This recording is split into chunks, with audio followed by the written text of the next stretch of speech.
There's a glow that's burning in the night. I can see it on the other side. Are we dancing into paradise? On your streets of gold. On your streets of gold. There's a love that's waiting to ignite. I can feel it burning deep inside. Are we dancing into paradise? On your streets of gold. On your streets of gold.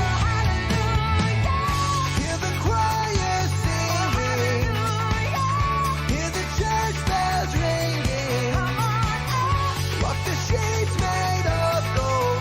Like a river flowing in my soul. Like a river flowing in my soul. Like a river flowing in my soul. Shine a light of good for all to see. Full of hope and love and melody. We're all dancers waiting to be free. On your streets of gold. On your streets of gold. Hear the choir singing. Hear the church bells ringing. Walk the streets made of gold. Like a river flowing in my soul. Hear the choir singing. Hear the church bells ringing. Walk the streets made of gold. Like a river flowing in my soul. River flowing in my soul. River flowing in my soul. Walk on the streets that are made of gold. We will walk on the streets that are made of gold. Walk on the streets that are made of gold. We will walk on the streets that are. Oh, hallelujah. Hear the choir singing. Hear the church bells ringing. Come on. Walk the streets made of gold. Like a river flowing in my soul. Hear the choir singing. Hear the church bells ringing. Walk the streets made of gold. Like a river flowing in my soul. River flowing in my soul. River flowing in my soul. River flowing in my soul. Like a river flowing in my soul.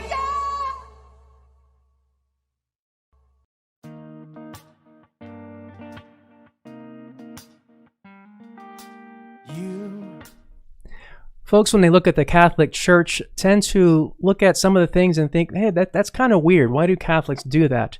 Well, it's because we're awesome. Tonight we're going to talk about 3 Catholic traditions that are kind of weird, but we love them. My name is Father Christopher Plant. I'm the pastor of St. Bartholomew here in Katy, Texas. My name is Father Rick Arriola, and I'm the parochial vicar. There's 2 priests, but 1 seminarian, and that's me, Christopher Meyer. Welcome to Conversing Clergy, clergy who talk and listen. Here I am at your door. Would you let me in? I have gained. So we want to welcome all of those who come here regularly, our regular participants. We don't have an audience, we have participants, and that's because we like to invite people to engage in the chat, engage in the conversation. I also want to welcome our Patreon patrons who continue to financially sustain Conversing Clergy and have actually helped us to make some improvements. I don't know if you've noticed, if you've watched Conversing Clergy before, but you may have noticed that new intro with the new logo and also the new watermark that you can kind of see up there. We have a new logo. So all of that was helped, not just financially in terms of the websites that we use to do that development, but also the Patreons put in their input about which intro we should use because there are multiple options. So that was a lot of fun. They took part in the poll. If you're interested in becoming a Patreon patron, you can go down to the YouTube page here or Facebook page and they have the patreon.com/conversing clergy.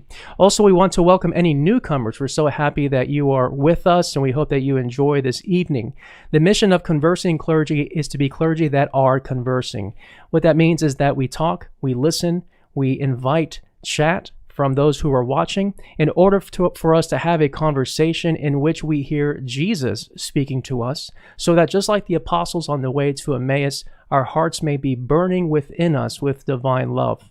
We do invite, if you want to get notifications or you keep in touch with the things that we're going to be doing in the future as we do these Conversing Clergies, as we pray the rosary every single day during the pandemic, and as we also continue to offer videos, please feel free, if you're watching on Facebook, to like whichever Facebook page you're on, to like the page and also to follow.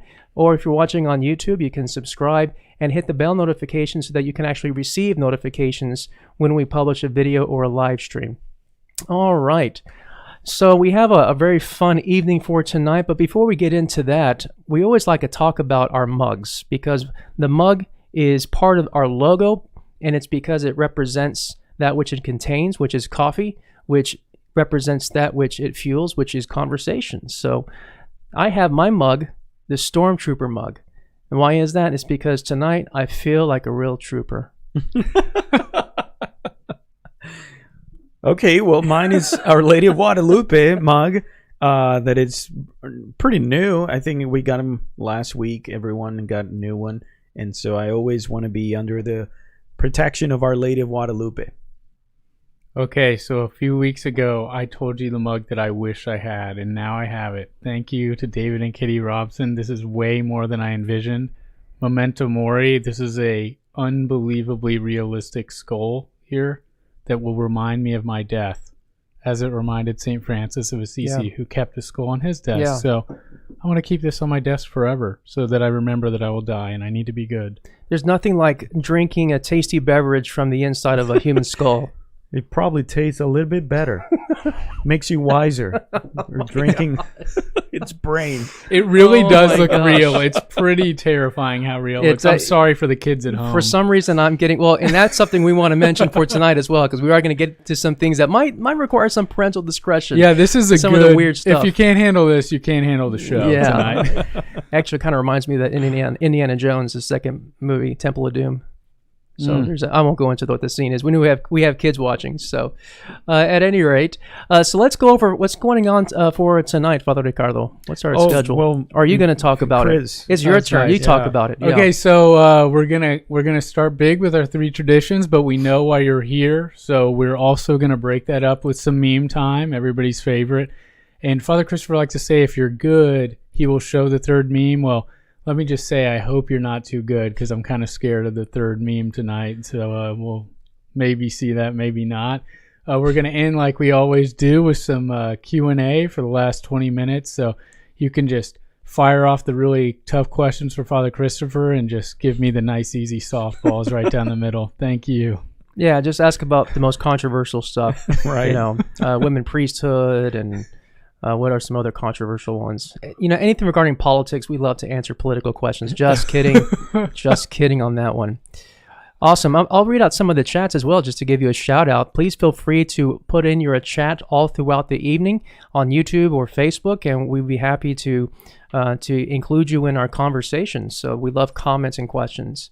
So Joseph Troxler, we're reading now my personal YouTube channel, says, greetings from the Troxlers. Jennifer says, hello from the Vershinsky family. They actually put down how you pronounce their last name, because if you look at their last name, you might think it's a typo.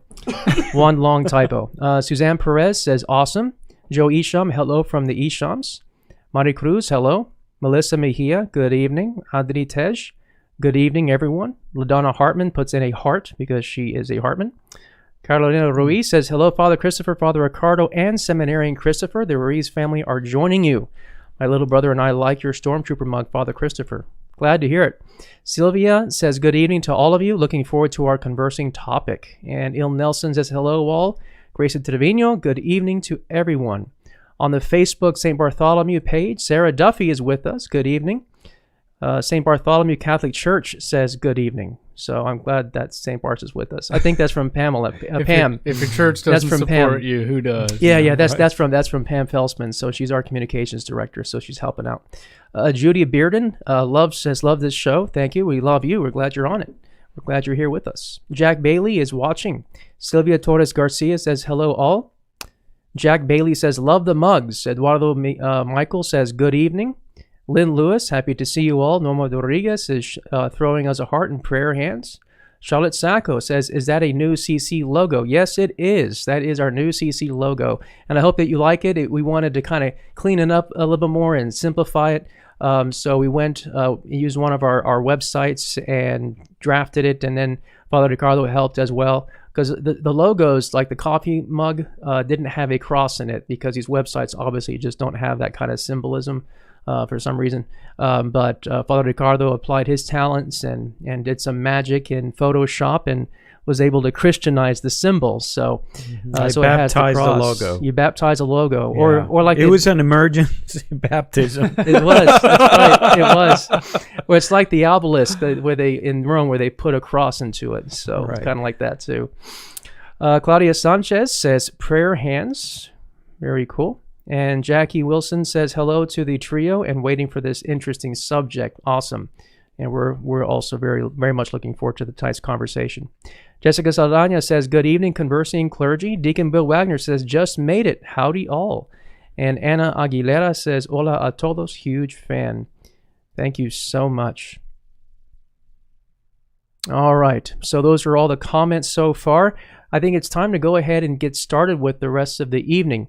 So the first thing, as you heard us say, we're going to talk about 3 weird Catholic traditions that we really love. And when we said we meant more like just us 3. So it may sound like we're saying all Catholics love this. And we said, we're just going to talk about ourselves. They should love them. What we love, and therefore you should too. That's the idea. Just kidding. So let's go ahead and talk about the first thing. This was Christopher Meyer talking about this.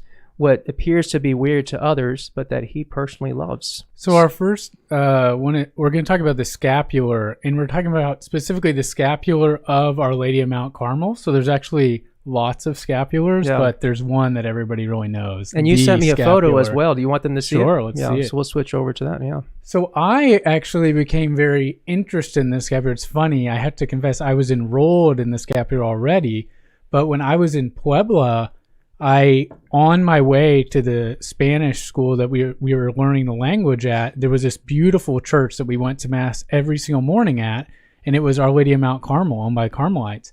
And they had an amazing devotion and lots of people enrolled in the scapular. And this was the beautiful parish on the feast of Our Lady of Mount Carmel on July 16th. So I remember that day I skipped all of my Spanish classes, which you can tell now that I did that. I went to 2 masses, one with the bishop. I bought a bunch of scapulars. So I took this scapular off today because I wanted to bring it as a prop, but don't worry, I'm wearing my backup scapular underneath my cassock here. So I think a lot of people getting into the teaching of the scapular hear the first thing, oh, if you die wearing the scapular, you go to heaven automatically. And it kind of starts to sound like a magic trick, and people are very scared of that, and rightfully so. So I want to go to the quote that comes from. So Our Lady appeared to a Carmelite and told him, after it had started to get some devotion, she appeared to St. Simon Stock in England and said, this is a privilege for you and the order. Whoever dies wearing the scapular will be saved. So it was really a confirmation of a tradition that had already come. And we had to realize the way that she was speaking. I mean, I think we say a lot of times that knowing Jesus doesn't mean we're saved, because even the demons know who Jesus is. Right, exactly. So that's my short explanation for that. And I want to just talk about why is it called a scapular real quick. So scapula in Latin literally just means shoulder. And so the part that monks wear, so a Carmelite monk wears a brown habit, and there's a piece that just goes literally over their shoulders that's called the scapular. So that's a piece of the habit, which is just the robe that a monk wears.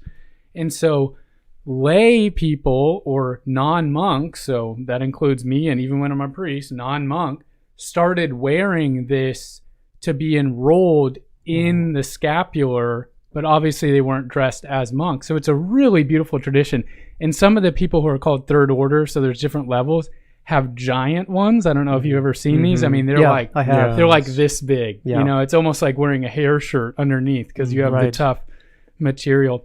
But I think, that's what I really want to emphasize about the scapular is it's primarily a promise to fulfill your mission as an apostle of Jesus in the way that Mary did. So with her disposition, with her fervence of prayer, and to do it along with Mary. And so it's a really beautiful devotion in the church. And I don't think any of us think, I can do anything I want, and if I die wearing the scapular, I'm good. In the same time, if someone is faithful to the promises of the scapular, if they take it off for a shower, I think we're going to say that they're okay. Does that sound okay? I think that's okay. Yeah.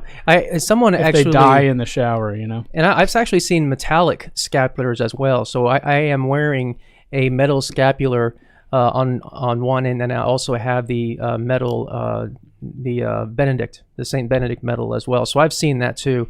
But yeah, Layla's asking the question, Chris Meyer, are you a third order Carmelite? I am not a third order Carmelite. I don't know if I guess I could be, huh? Priests can be third order. Yeah, they can. Which shout out to Deacon Bill. He gave me this book and I wish we could cover even more in it. And Deacon Bill is kind of your guy to talk to because we enroll at St. Bartholomew. So just letting you know, if you're interested, there's going to be a huge flux. Now, I have a question. Does the priest has to impose the scapular on the person with special prayers or something? So yes, Pretty there's much, actually rites to be enrolled in the scapular, and those rites can be delivered by a priest or by a deacon. And so I think Deacon Bill is kind of the guy here at St. Bartholomew. Yeah. That's right, for the consecration. Now, For the one- consecration. But the thing is, once you receive that, you don't have to do it again. So sometimes when people ask me to bless a scapular, and I ask them, "Have you already been enrolled? You have that prayer?" Yes, and in which case you don't need to have it blessed. So of course I'll bless them anyway and say, "May you continue to live out the charism." So one thing that I thought was interesting in reading this book that Deacon Bill gave me was that it's kind of like baptism. It actually likes it to be a community event, which I was enrolled one-on-one with the priest in an office, and I was like, "Oh wow, they want it to be a community event." So made me think, man, we need to start pushing for with proper preparation. I think St. Bartholomew has been working on a 33-day consecration in preparation for enrollment, which is pretty cool. I have another question here from Sarah Duffy. What is the proper way to wear it? Is it under the clothing or over? So under the clothing, but that's kind of a joke that happens a lot of times when you're working. It'll kind of pop out, and that's the joke. Like, someone wants everybody to know how holy they are. In every seminarian, Or like when you're in a public place, like I don't know, if you go work out at the gym, it's something weird, and sometimes they think it's your tag. It's like, what is that brown thing you have there? I'm like, scapular. Yeah, I actually. what is that? When I played football in high school, I wore it all the time. I wore it under my pads. So I remember as I was changing, some of the guys would say, "Dude, what is that? Those look like tea bags." Yeah. Now this was back when tea bag wasn't a dirty thing like it is now. But And back in the '90s, that wasn't it. Yeah. That's the cool thing about weird stuff. Yeah. That there are icebreakers with people, and then you can show your faith in public because something grabs their attention. And the scapular is a great sign, and it's just like a wedding ring. A wedding ring isn't a guarantee that you're going to be faithful to the promises, but if you're wearing your wedding ring with pride, it's because you're faithful to the promises. So I think that's kind of the analogy I like to use with the scapular. But I will admit, I felt bad about it, but I took off my scapular right before I came in for the pre-seminary basketball game, and I put it on the scorer's table because it gets tangled. Yeah, that happens to me. Marty's asking, so you cannot wear a scapular unless enrolled by a priest? That's the question that's being asked. I remember when I started wearing the scapular, years ago. I don't remember being enrolled. I don't know if I've ever been enrolled. It's not actually. a sin. Yeah, it's not a sin if you do it, but that's the proper way to do it. Yeah, to be enrolled. Yeah, with the scapular. Yeah, it's a good thing to do. So. I'm even thinking of an idea at some point. It's been in the back of my mind.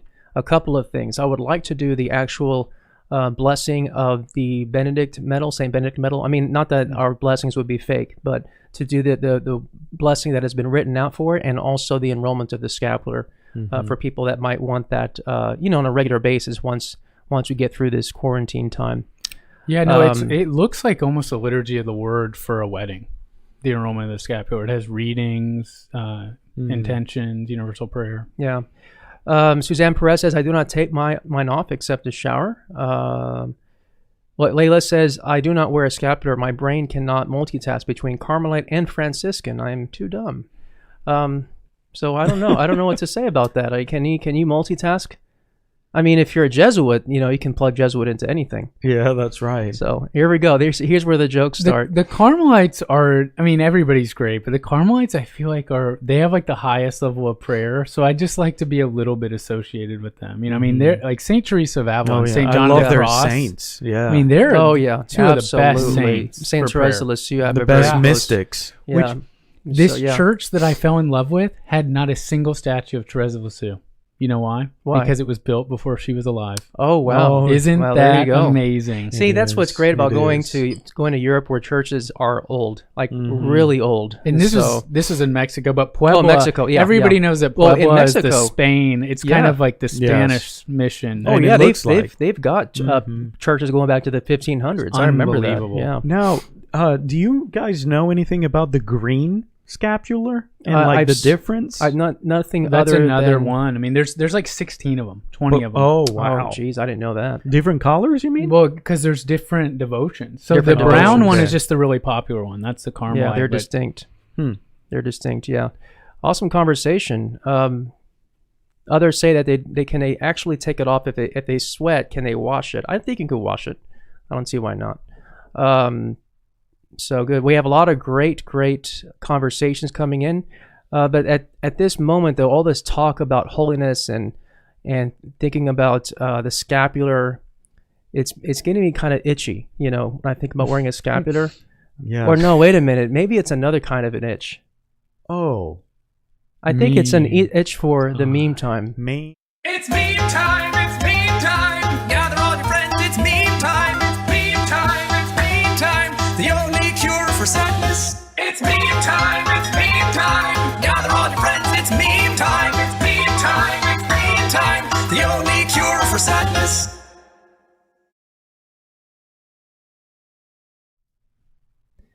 How does Moses make coffee? He brews it. Yeah, I remember. I think I was 5 when the first time I heard that joke. I'm kidding. Oh my gosh. Oh man. No love, man. No love. This is what it's like to be a brother priest, man. This is what we do to each other all the time. I just want to say, like, that meme in entertainment wise it's pretty good. It's probably like a 7 out of 10. It's clever, but also the fact that it's on a mug. I mean, that's 8.5, 9 out of 10 for Conversing Clergy. I mean, that is for us. Definitely, because it's on a mug. Mm-hmm. We got to find a way to get one of those. Yeah. All right. It's coming now. It's coming. And it's going to be even better. It's going to be better than what you just asked for. We're all going to have it. We're all going to have a set. I don't think it's going to be better than that. I got this and I told my friend about it, and he goes, you should ask your parishioners for a used car so you can get a Ferrari. Oh my gosh. Thank you, David and Katie. All right. Thumbs up if you like that comment. Just kidding. Thumbs up if you like that meme. Thumbs down if you didn't like it. Let's get a war started in YouTube and Facebook, because we are, after all, a Catholic group. All right. So the next one is to talk about the next weird thing that we love. And I think, Father Ricardo, would you like to talk about yours? Yes. So I do have a picture. Oh, by the way, this is parental discretion, because we're about to show a skull. So I think at least say that. Oh, and more than that. More than that. So anyway, so if you want to, parental discretion, but what they're about to see isn't more than what they would have seen if you took them into the church. Let me put it that way. Yeah, there you go. Well, there are some churches in Europe that you can see that. Well, that's what I just said. Oh, sorry. Yeah, that's what I just said. So anyway, what I chose is Relics, and I love Relics. I think I'll start with a little story. My first encounter with Relics that I remember was when I did a retreat by myself at Villa de Mattel here in Houston. And I remember I entered the church and it was completely dark. And I finally found this switch in one of those side altars. And I turned the light on. And then, oh my God, it blew my mind away. There were about, I'm not going to lie to you, like 500 relics of all these saints. And I honestly, I could not help but just fall on my knees. And it's like, Lord, here are your best friends. And I am surrounded by a cloud of witnesses, Amen. right? Amen. And I was just like, I was actually crying. That experience was really, really big for me. That was probably about 7 years ago, at least. But anyway, so relics. So yeah, this is kind of weird. I think everybody won't deny that this is a weird tradition that we have in the church. But believe it or not, it goes back all the way till the Old Testament. If you go to 2 Kings, you'll see that the bones of some of the saints there, of some holy people, were used for miraculous healings. But in the church, we can say that it goes the earliest quote that we have from a saint speaking about this is from Polycarp in the 2nd century, and he literally says, that we honor this pieces of the body of the saints or martyrs. So relic, you may want to ask, where does this word come from? Relic. Relic comes from relinquo, which means I leave behind. So it's basically all the things that the saints leave behind, including their body, right? When we die, we leave our bodies. Cool. And also our clothes, our belongings, So I want to talk a little bit about the 3 kinds of relics. So first class, second class, third class. The first class is a piece of the body of the saint or the martyr, right? That's like in this photo here. Those are first class relics. And we have I love those reliquaries, which is the artifact that contains the relic, that it's in the shape of an arm, because the relic is actually one of these bones of the arm. So that's pretty neat. Yeah. I see that. Yeah. And so first class. Second class is something that the saint used when he was alive. It can be his clothes, it can be his mug, that could, if you become a saint, that can become your second class relic. And then the third class relic is any item that has touched the first class relic. So for example, this ring that I have here has touched probably about 10 first relics. So now it has become a third class relic of John Paul II and many other saints. Actually, touch the bones. Yes. Oh wow! But it suffices if it touches the tomb. Oh, of okay. a saint. So Okay, that's I got enough. I was That's wondering, I enough. was like, man, you had some serious access. I if know, you could right? actually No, but it touches his suffices. body. Yeah. Well, it was right. illegal, but he got the access. So. Hey, all it takes is a fervent soul and a shovel. Right. Oh my gosh. Okay, okay. Cheers. Cheers, everyone. Anyway, yeah, so relics, I think, like Chris said, it's not that they have magical powers, but is that God, who is spirit, uses matter to convey healings, to convey miracles, right? So the power is not in the thing or in the bone or in the clothes, but it is actually that God uses those things. If you go, to the Gospels, remember when the woman touched the hem of Jesus's cloak? Yes, right. And she got healed? Exactly. Or in Acts, that they're saying that the handkerchief and other clothes from the apostles were the means by which people were granting healings. Yeah. So I mean, it's biblical. First of all, relics is biblical, and we should be open-minded that God can use matter to bring about grace, to bring about healing. Right. And anyway, so Right. I love relics. Yeah, I remember going to Dubrovnik, where they have the bones of Saint Blaise, and I was thinking to myself, it seems kind of morbid to have body parts, right? That we're placing them under altars or having pieces of them. And that might be more of an American sentimentality as well because of our fear of death, our fear of burial, or always wanting to stay young, etc. But when I went into Dubrovnik, I saw these massive chunks. I mean, looking at his arm bones that are sitting there. And I can't remember which else there was there. It was a femur. Part of me was thinking that's incredible that they actually have large pieces of him, and they're very careful about how they distribute the pieces as first-degree relics all throughout the world. So that's where that's the source, right? And that's where Saint Blaise ministered, was in Dubrovnik. But when I was looking at these relics, I was thinking that it was a very powerful, prayerful experience, for one thing, especially because he was a bishop, and just my connection to him as one who was a pastor, as one who was a priest, so being a shepherd, that this was the instrument that God used, as you were saying.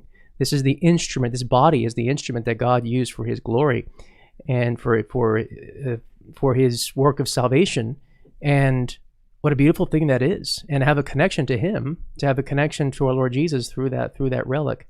And also, this is the body that will be raised up from the dead. So that was my experience. And I wanna echo that. It's so cool, and it can be, there's kind of a heresy that arises sometimes to pit the body against the soul, and to think when someone dies, oh, now they're free from their body, which is not Catholic. We believe that our salvation occurs in the body, and a saint actually makes their body the good that it's intended to be. Yes. And so it's so cool when you see a relic and you think a saint was being sanctified with this body. It's so humbling to be around a relic of a saint and think, wow. And our bodies are the temple of the Holy Spirit. A fun fact that before I forget, have you noticed that the priests and the deacons, before beginning Holy Mass, we kiss the altar?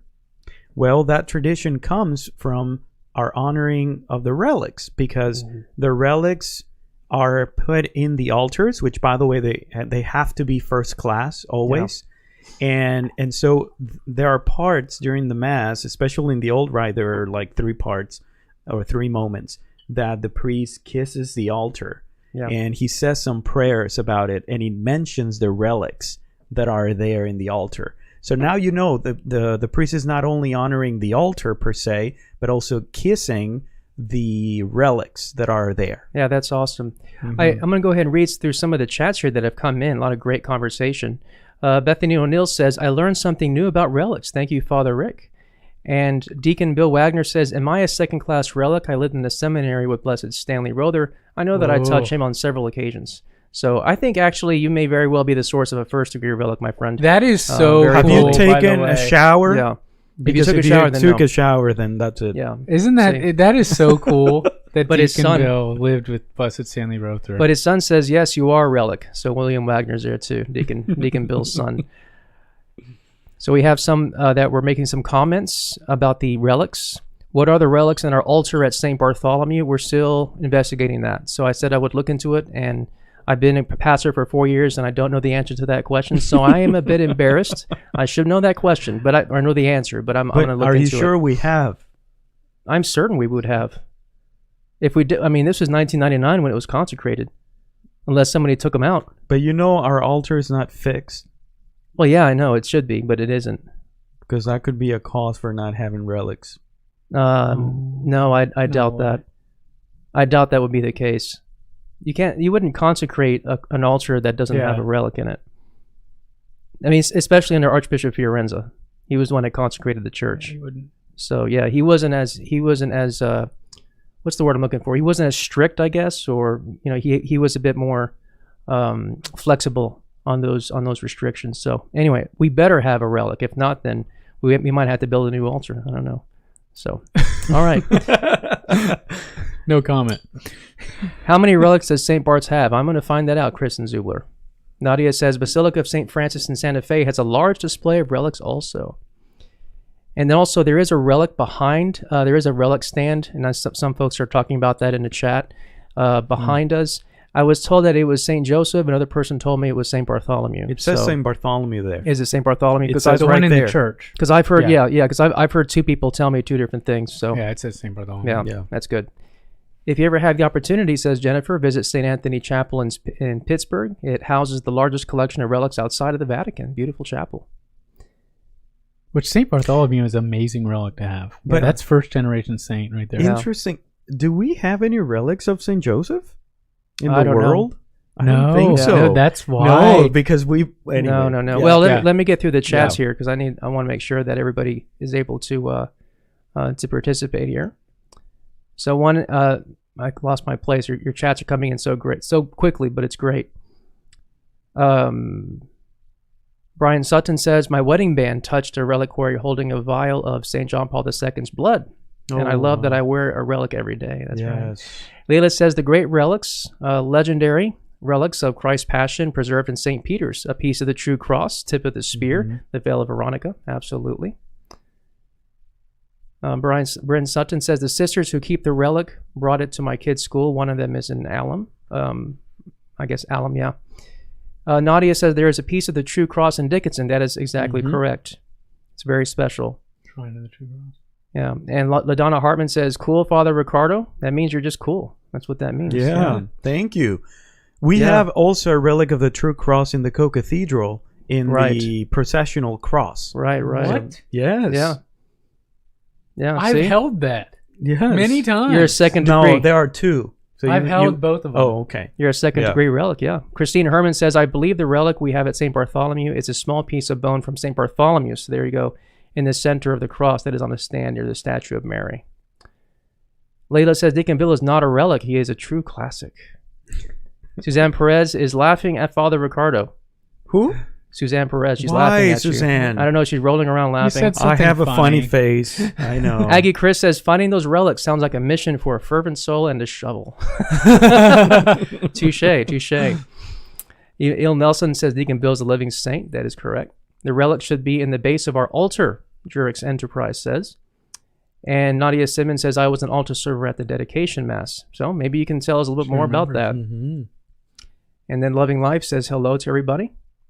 And Suzanne Perez says, Father Christopher, we do have a book with the history of St. Bart's and what is in it. I think that I have one. I think it talks about the relics. That would be good. I have seen that book. I have seen it, and I would have to go locate it. But if you can get us a copy, that would be really great. And then we can talk about it in our next Conversing Clergy.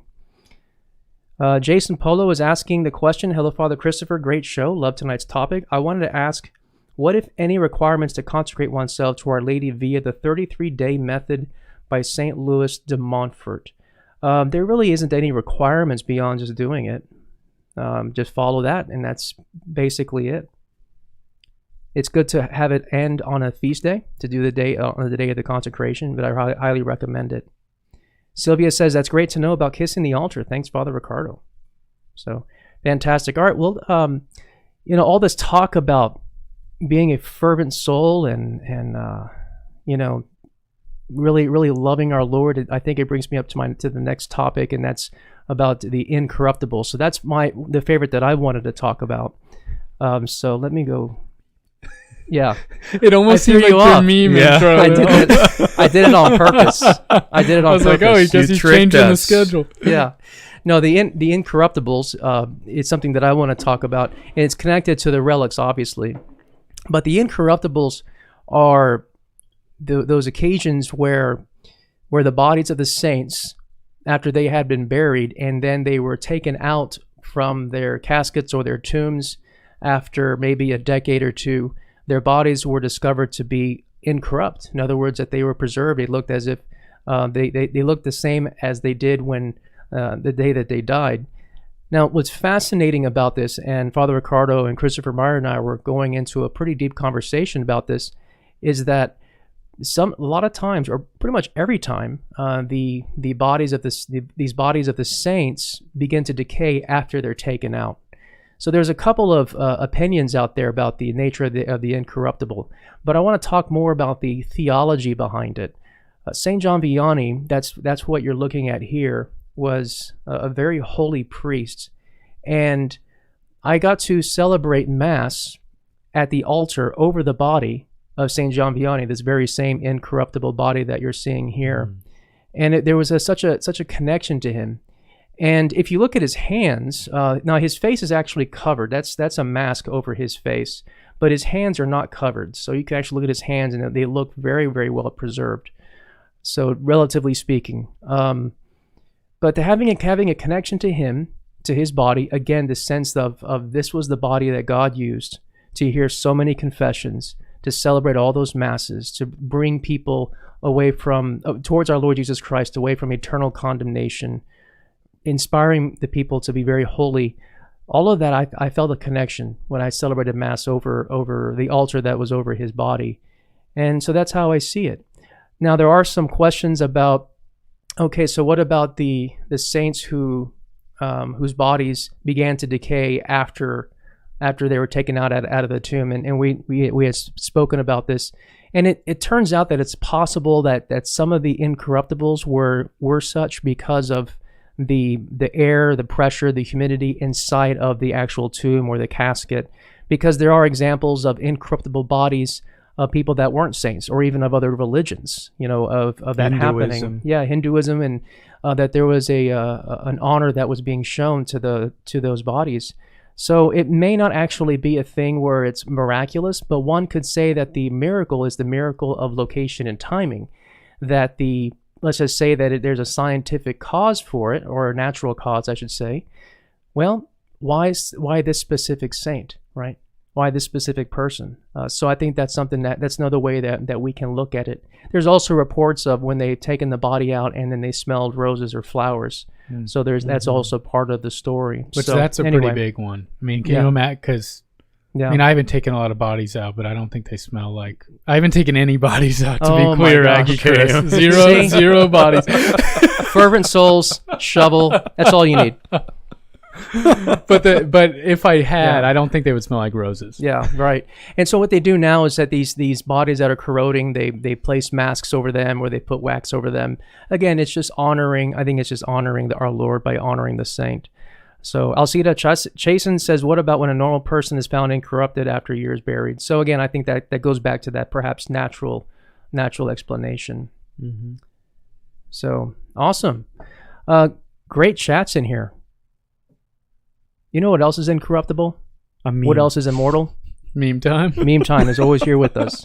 It's meme time, it's meme time. Gather all your friends, it's meme time. It's meme time, it's meme time. The only cure for sadness. It's meme time, it's meme time. Gather all your friends, it's meme time. It's meme time, it's meme time. The only cure for sadness. God, I could really use a little guidance. So she sends a little guy. He begins to dance. What's happening there? An angel asks God.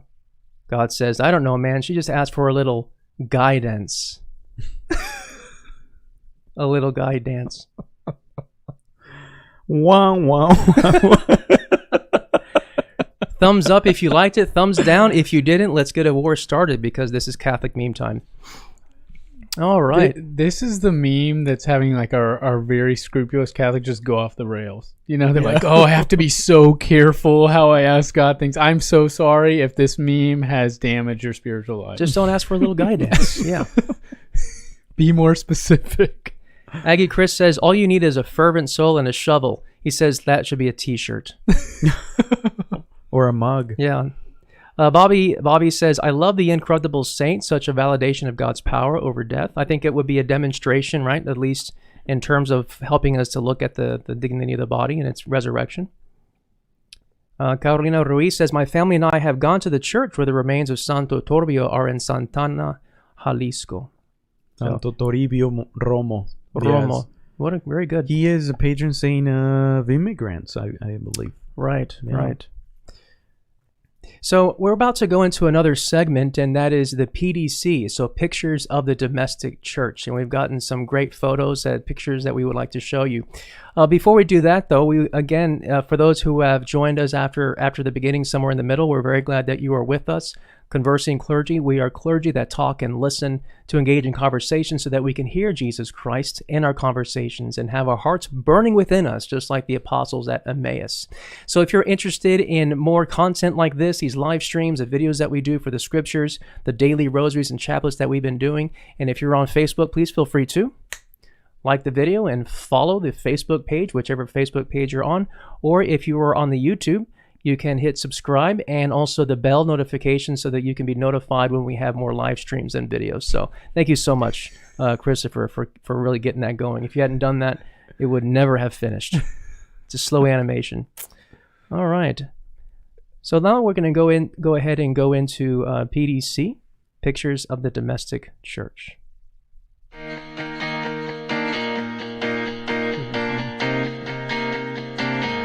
This one's for Africa. No, no, no. They can't hear me. They can.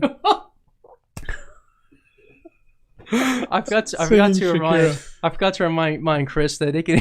Thank you. Meantime, they can't hear us, but apparently they can. Okay, for that one. I just want to say that Christopher Meyer is not racist. The No, actual that's the title. Shakira song. No, Yeah, it's a that is. Shakira. Waka waka. No, but it sound but the way the title was Africa. Yeah, Like it was for the last African song something. we had. Yeah. So I thought All right. that's funny. I didn't say he's not a racist. I just said I Well, wasn't and there's saying a picture, that and he's I not think a that racist. picture's funny because it shows Africa. It's like pictures of domestic church, and it's like we're showing pictures of St. Bart's and Katie, and it shows Africa on a map. I just think it's funny. No, it's worldwide because people can be sending it. People are watching from Italy. People are that's watching right. from Italy, from Mexico, from Nigeria, everywhere. I hope we can get one from Nigeria. We need Who one. knows? We too. need one, please. We need, please. Just to show the legitimacy of the intro. Okay, All right. this is great. Here's the first picture of the domestic church. This was sent to us by the Newman family. And their youngest son, is it George? Henry. Henry Newman. He loves saying Mass. He's dressed up like a priest. He's got a chasuble there. He's got his vessels. He's got the altar there. It doesn't have a relic in it, but it's good enough. Did So you really, play it's the just Mass amazing. when Just you were a beautiful. kid? I did actually. Did you? Yeah. I have never a single time done a practice Mass. Not a single time. Okay. Isn't that crazy? Well, No. not everybody does. Not every I remember every with future my priest does. cousins, I Yeah. just played giving communion, but I never actually celebrated No, Mass. as like a Henry way. has now done a lot more than I have. Well, when I see this, Wow. though, I mean, this is legitimate. I mean, he even has the epiclesis going in the top there, putting his hands over the gifts. He's doing a genuflection with the hands on the altar. That's a move that the pastor does because he has bad knees from football.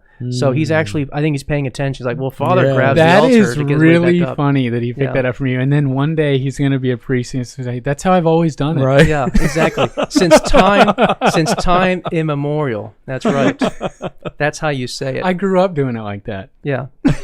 These guys are giving me jazz, by the way. They're giving me jazz.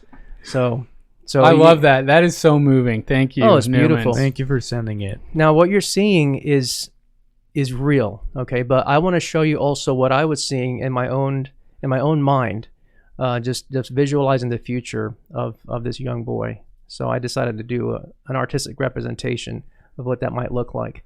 So this is my horrible Photoshop job. I was trying to make it better, but I was just thinking, imagine him behind the altar I there. see what you did. Yeah. I really hope that I'm not a seminarian for him as a priest. There you are. Formation is Christopher not Meyer. going well. Yeah. He had to do a second pastoral year. Well, that would have been if he's a priest at that Yeah. point, that's like my 50th pastoral Yeah, year. 2030. Yeah, so I should have given it to Father Ricardo. He would have done a better job. but that No, was I love it. It's great. that I was think my it looks attempt. great. I have myopia. Yeah.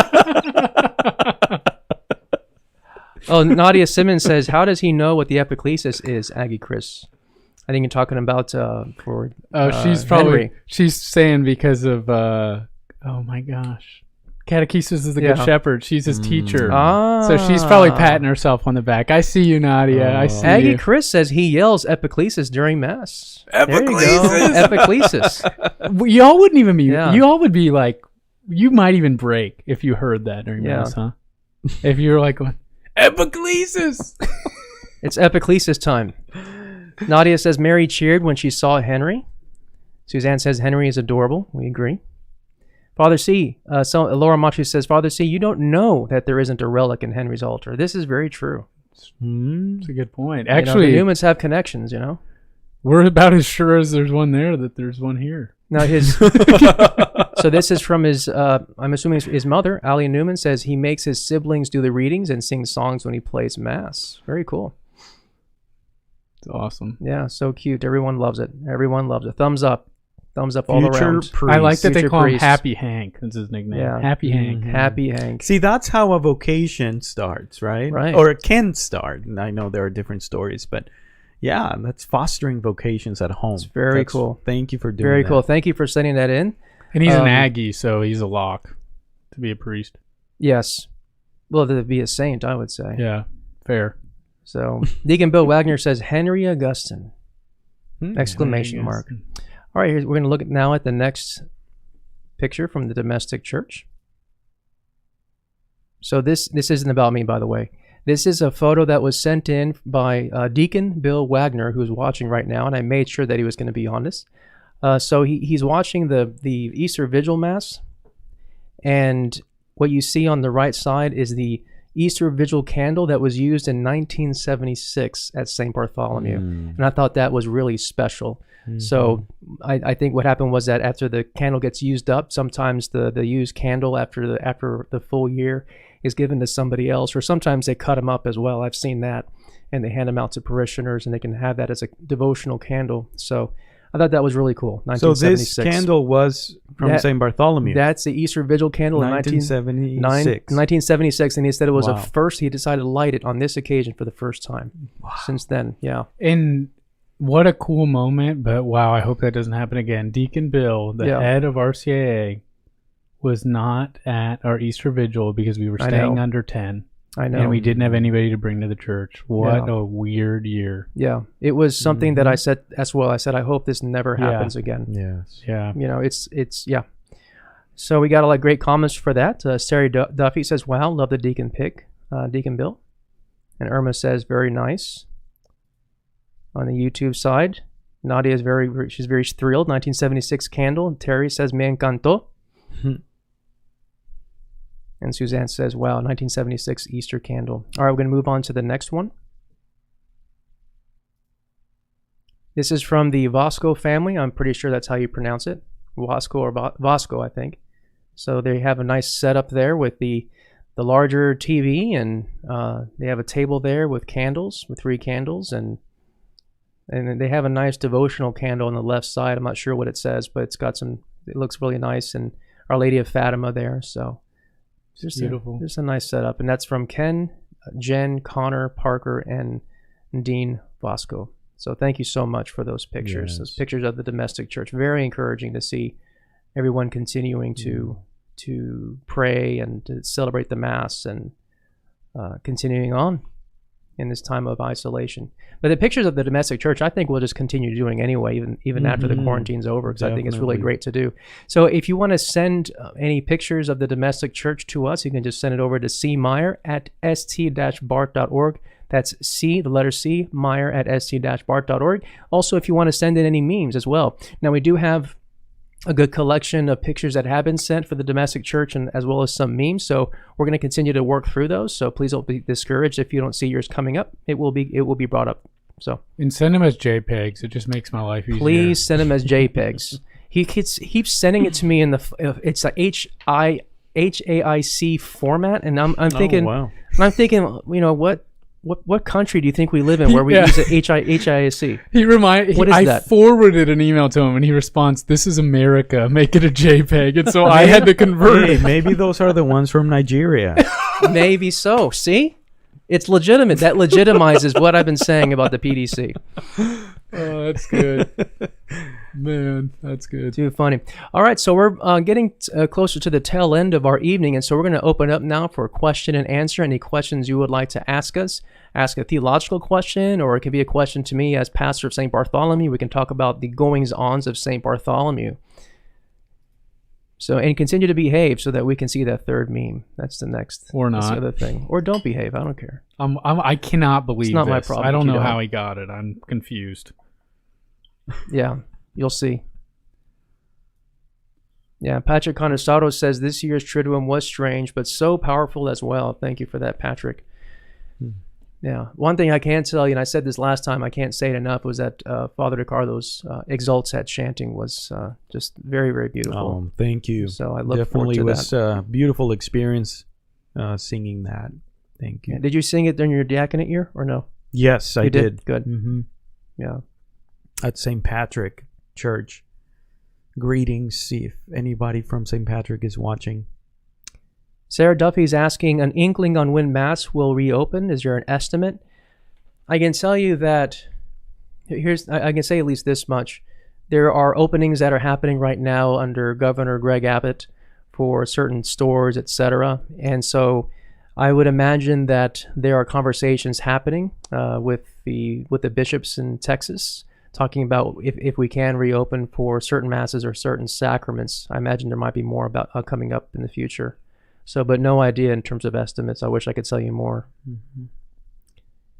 Eduardo says, I just ran 3 miles listening to you and didn't even feel tired. You are pure energy. Oh, Oh, good. wow. We are Hey, glad. that's awesome. Yeah, we are glad. Hopefully you can return the favor. I need some energy to run 3 miles. That's awesome. Oh, 1976 was the year, Pam says here, was the year of Deacon Bill's ordination. Wow. That's right. I forgot about that. Yeah. That's very Deaconville. special. I was not even Yeah. close to being born. My parents hadn't even met. I mean, I was not very close, but I was close. I don't know if I was, I was 79, so.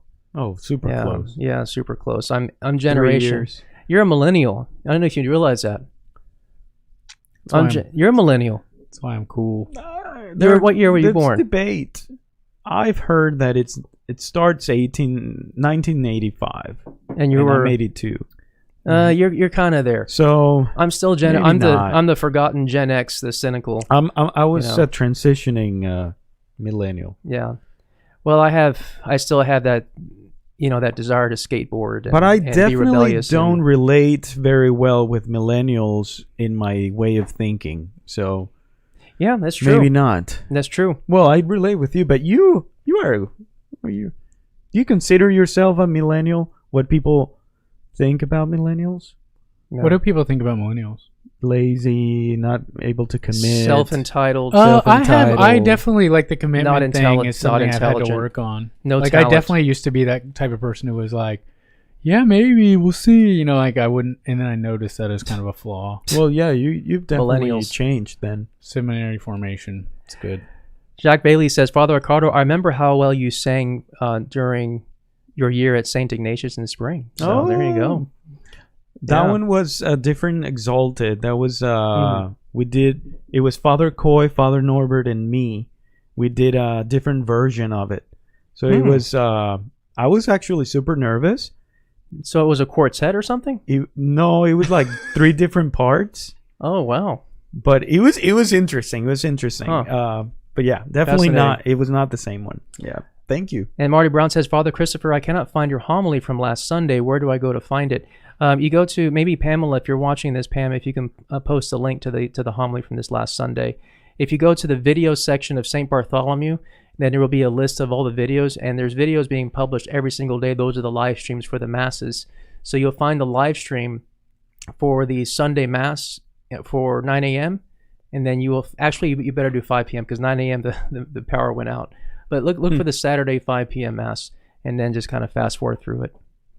And Father Rick, you have to stay with St. Bart longer and sing for us every vigil. I I agree. I agree. Thank you. I have to tell the Cardinal every year he's not ready to be a pastor. Not ready. Not ready. He needs another year. I love I'm going to say this line because I think it's so funny. Father Christopher told me that he told Father Nicholas, he told the Cardinal about Father Nicholas, he's not ready to be a pastor. He needs to stay here for longer, kind of joking because he still wanted And him. he turned beet red. And you should say what Cardinal said. Oh, though. yeah. So when I told the Cardinal that, and poor Father Nicholas had turned beet red, and the Cardinal said to me, well, Chris, I guess we're just going to have to send him to another parish since he's not growing here. So that was good. Yeah, the Cardinal's super sharp. Yeah, I love his sense of humor. Yeah, he's fun to banter with. Okay, So. this is so cool, and I hope it's public. So my friend had his interview with Cardinal Donato for transitional diaconate ordination today, and he was talking to him. Cardinal DiNardo was a transitional deacon for 3 years because his diocese would not ordain guys who were still studying in Rome until they finished their STL, which traditionally you get ordained and go back and finish. Right. He was a transitional deacon for 3 years. I don't think a lot of people know. Yeah, Yeah, that's so gotta be dropping torturous. random facts That's on the gotta live be stream. torturous. Also, fun fact: Archbishop Fiorenza was ordained at 24. He had to get permission to be ordained Wow. at that age. So that's as young as it can be. Yeah, 25 is the cutoff. Yeah. And 24 permission, 23 you wait Yeah. a year. So we have some other questions coming in. Nadia says, "How many godchildren do you have?" If you're asking, are you asking me or Father Ricardo or Christopher Meyer? Maybe all of us. All of us. I have 5 godchildren, four daughters and 1 son. I also have. Oh, well, no, I'm sorry. I have 4. 4. Yeah. I actually have 0. I have a very small family. I have 2 cousins, no nephews, no nieces yet. I have some friends who are starting to have kids. Yeah. Yeah, I have 0. Well, that's But what- one is on. I'm waiting. I'm waiting for this baptism to happen. So I Oh, will okay. have 5. Yeah. awesome. Yeah, I gotta wait, right? Yeah, we it's have hard. to wait. Joni Haven says, "A little late, but thank you for being there during Palm Sunday with the Palm pickup. I miss all 3 of you and pray for you each day. Thank you so much." Mari Cruz says, "Christopher, it's a little disturbing seeing you drink from a skull, especially when we can see the teeth when you're drinking." It's awesome. Devson It's says, awesome, "Greetings." Brent Sutton asks a question. "People keep talking about signups to attend Mass when it reopens. Is that even a thing? Public Mass that isn't really public? My husband is maybe tired of listening to me rant about this." You see, that's the problem, is the number of people that can be inside of a building, right? And this is the argument that I have heard made before, where they say, if you can have grocery stores open, Home Depots open, liquor stores are open, why can't you have the masses open? And we already know that Home Depot, liquor stores, etc., that they are following a public ordinance of no more than 25. They literally have people standing outside to make sure of it, and people that are lined up outside to wait, they have to be 6 feet from each other. So, how would we do that with the Mass? That's the question. How can you do that with the Mass? So can we have people standing outside 6 feet apart, no more than 25 during the Mass, or 10? Actually, in our case, it would be 10. So, And you said that I'm not a millennial, and I will be the first person to be like, "Oh, society, let's get them. They hate the church, and Yeah, it's us right. against the world." But I tell people, look at the example. The closest example right now to the church for the secular world is concerts and sporting events, and neither of those is close to open right now. So Yeah. it's funny and it makes a good meme to say, Right. "Oh, look at the It's- liquor stores. They hate the yeah. church." But It's stadiums, not just concerts. about opening the church, right? I mean, Yeah. it's about staying for an hour, yeah.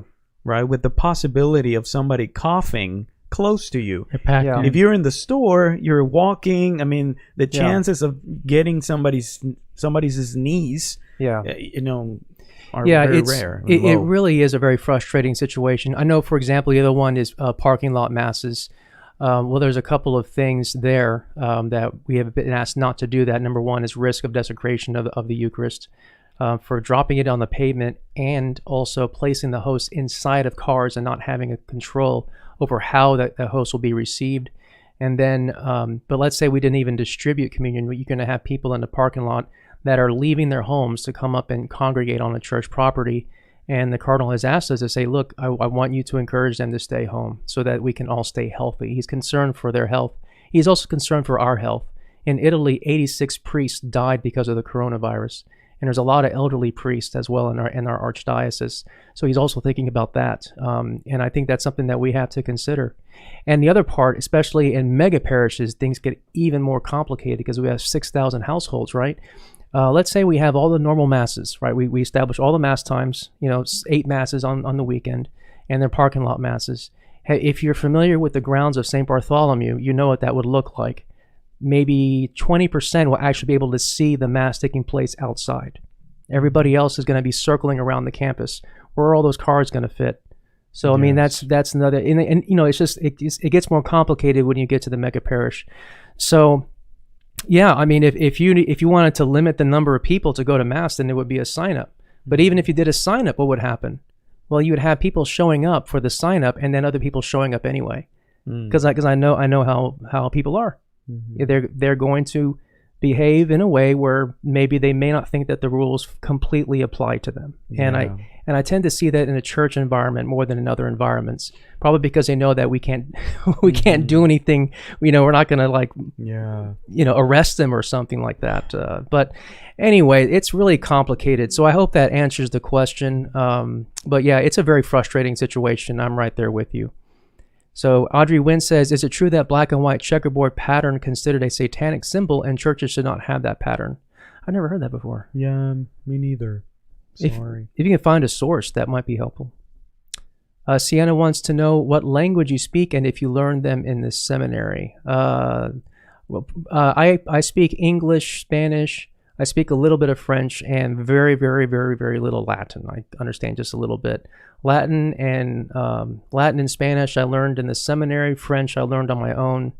And then English I learned later on at St. Bartholomew. Just kidding. So I grew up with English. What about you? I speak Spanish, English, and Italian. And Latin, You speak Italian? A little bit, probably 25-30%. Ricardo, I did adios. not And know when I am I've been in Italy and twice I've been there for like a month, and so it has helped me a lot to remember the vocabulary. Yeah, I learned it in high school. Wow. When I was in Mexico, and it's a beautiful language. Yeah. And very similar to Spanish, so it's kind of easy to. I heard that you can just speak Spanish in Italy and the Italians will understand what Actually, you're saying. no, that's not true. They won't understand what you're saying? No, I tried when I was there Oh, in and it didn't Italy, work. and I actually found myself speaking more English than Spanish really? in Italy. No. So, but anyway, so I speak those three. Yeah, Cool. so I'm working on Spanish. I know some Latin. I mean, I can read basic church things with context clues. But yeah, I mean, at the seminary we do some Spanish, not as much as you would think. But you're going to be sent. formally. You're going to be sent somewhere Yeah. to learn. Yeah. Well, we're trying to figure out this summer, obviously, Yeah. with the traveling. It's a little bit frustrating. Say prayers for that because Yeah. I was supposed to do a Spanish immersion this summer. Yeah, Latin is kind of gotten. It's not required at the seminaries anymore. It used to be that you had to learn it because you studied theology. And Yeah. Greek. Yeah. Well, It was canon- required. Canon law says we're supposed to learn Latin. Now, you So, forgot to anyway. mention Texan. I thought you were going to say that you spoke Texan. English is Texan. Texan is English. Anybody who doesn't speak Texan English doesn't I- speak the real English. I definitely don't speak Texan, and not because I don't like it. It's hard for me.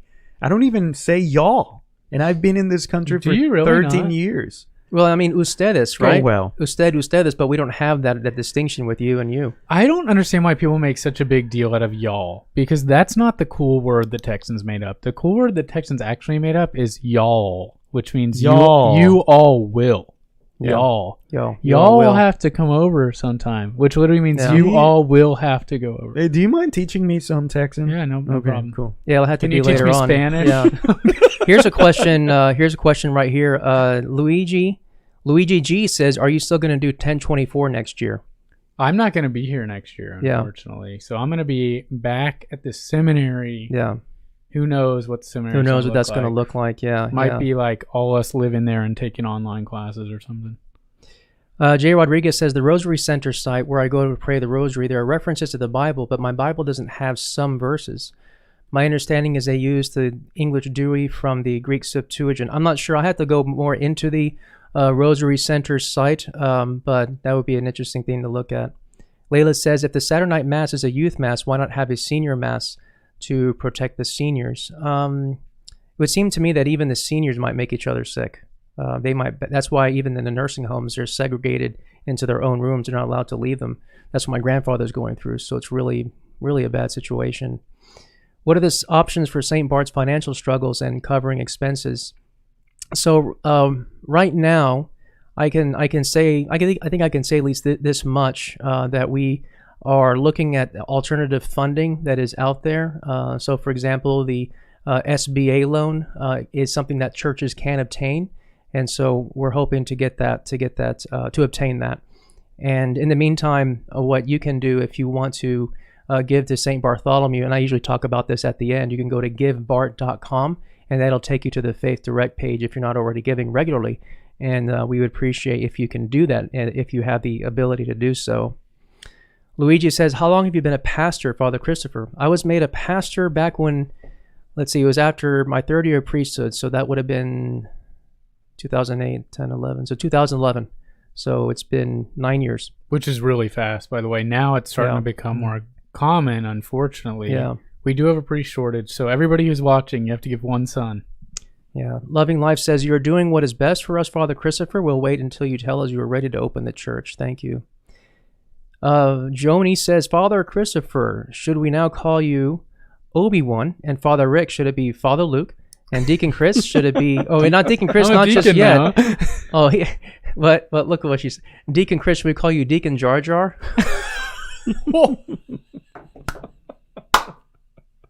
Thumbs up if you like that one. Thumbs up. Man, that just hits you right in the heart. Who is that, so I can write them mean letters? Oh my goodness.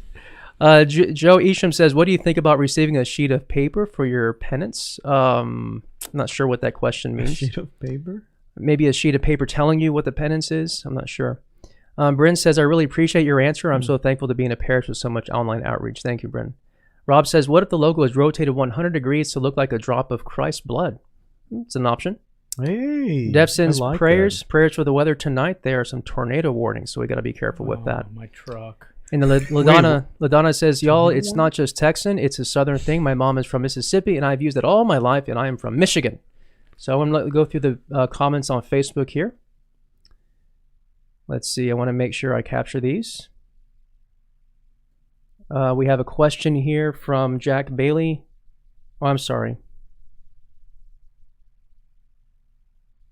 So Marissa Aguirre says, the Sunday candle mass was beautiful.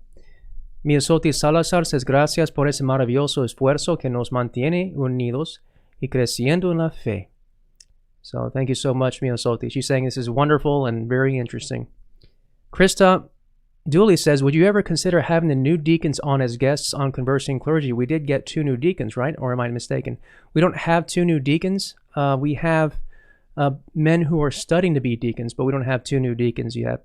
Yeah, and 2 of them became like candidates officially. Yeah, That's probably Yeah. what that she's was in referencing. Mass with the Liturgy of the Hours. But I can tell you this, we would like to have guests on as soon as the quarantine is open, then I would like to have guests on. That's definitely part of the future of St. Barth, of the Conversing Clergy, even having them through a web interface. So definitely in the future. And Krista says, weren't they featured in the bulletin? You might think of the candidates. So that was David Jazerski Yeah. and Sam Habibi, Yeah. who are both. That means they're getting much closer. Yeah. Cherry Bryant says, black and white checkerboard is a Masonic symbol, I believe. And yeah, we got some help there from Pam clarifying the deacon question. We have some here. I know. I wonder if they're commenting on these soundboards. Jacinto says, can we at least consider resuming Eucharistic adoration with a 10-person limit? And that was something that I had considered, but unfortunately, this is what happened. We were one of the last parishes in the Archdiocese to keep our adoration chapel open. We might have been the last one. I held it out as long as I could. And the rule was no more than 10 inside. And if people wanted to go inside, there were too many people, they have to wait and then keep 6 feet of distance. And we put in 10 chairs to help enforce that.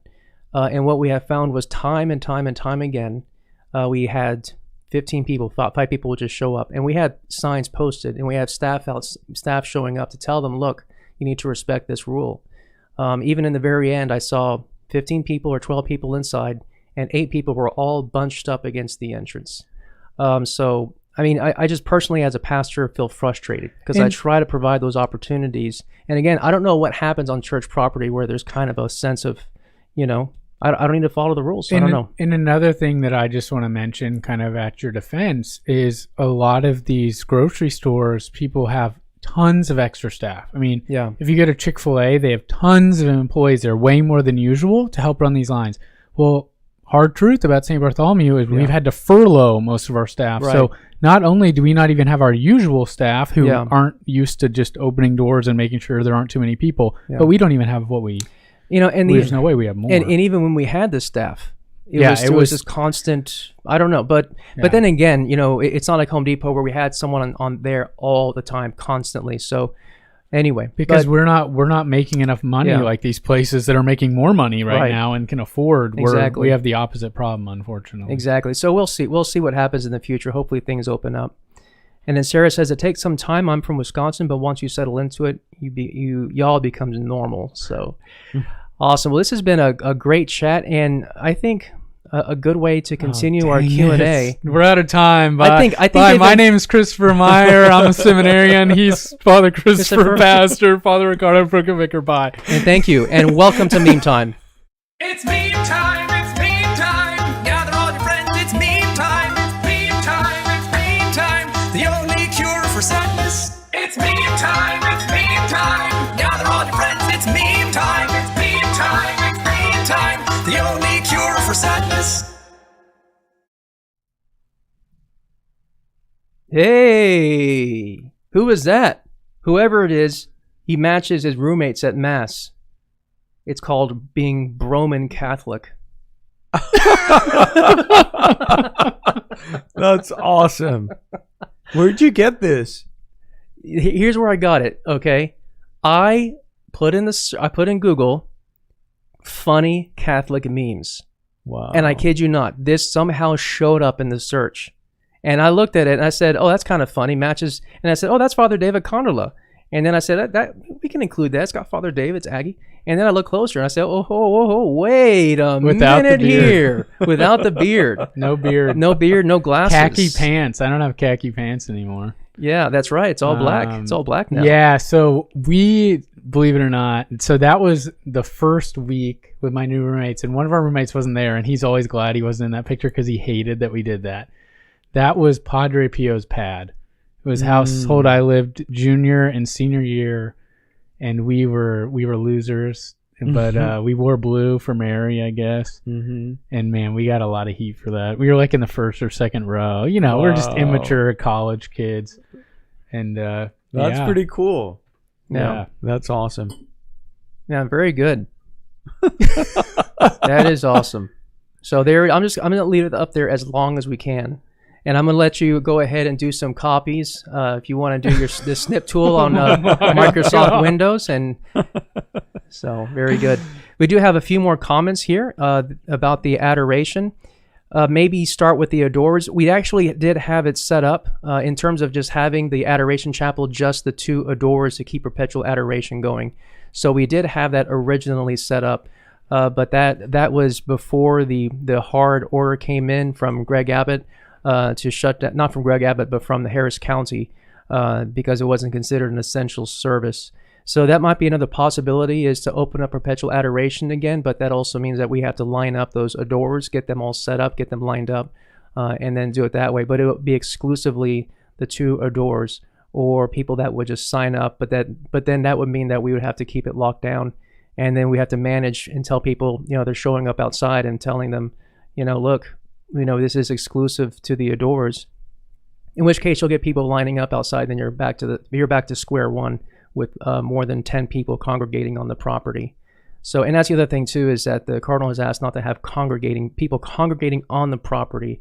So for any reason, not for confession, not for adoration, etc. So folks, it really is much more complicated. These are great ideas that you're coming up with, but we've thought through all of these different options. And I'm always open to more feedback though. So at any rate, so we got a lot of thumbs up on that meme. Very popular. I'm going to have to be doing damage control for weeks. I love it. All right. Well, thank you so much for your questions and answers. Just to let you know what you have to look forward to in the future. So I think, Father Ricardo, do you want to talk to them about the information and things that we have to look forward to? Yes. Okay, so as you know, the rosaries, we're praying the rosaries every single day, except Sundays. What is it? Is it Mondays in English, Tuesdays in Spanish at 3 p.m., Wednesdays at 6:30 p.m., 6:45 with adoration, Bilingual. exposition, bilingual. Thursdays English at 3 p.m., and then Fridays and Saturdays at 3 p.m. in Fridays in English, Spanish. Saturdays English. The schedule's just on. go to the website and you'll find out. This is harder than also, it looks. I know, right? So give if you want to give your donations, your weekly donations, as you would if you would be coming to Mass. Thank you for those who have been doing that. We really appreciate your generosity. But if you want to do that, please go to www.giftbard.com and it'll send you to this Faith Direct link. Also, if you want and you are of need of confession, please email us to the email, which is confessions@talkingpriest.com. confessions@talkingpriest.com.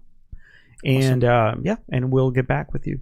And then also, if you want to send your pictures of the PDC, the pictures from the domestic church, email them to Chris Meyer at cmeyer@st-bard.org. And before I forget, I want to say hi to my sister Julissa, who she's been asking me, just say hi. Okay, so thank you for watching. Very good.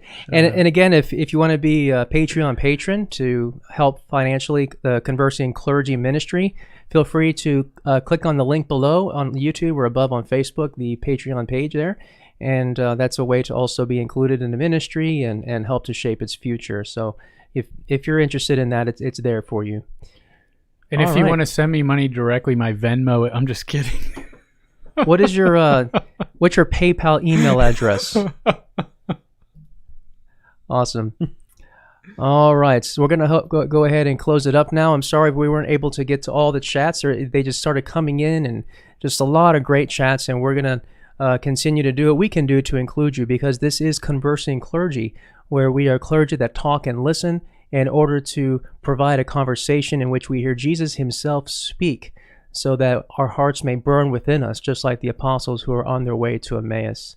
My name is Father Christopher Plant. I'm the pastor of St. Bartholomew here in Katy, Texas. My name is Father Rick Arriola, and I am the parochial vicar. My name is Christopher Meyer, and I'm in a meme. Thank you for coming to Conversing Clergy. We'll see you next time. Here I am at your door. Would you let me in? I have gained all the world, restless heart again. And I've been here before. How do you forgive? I just wanna feel you move closer. Would you make your move? It's you.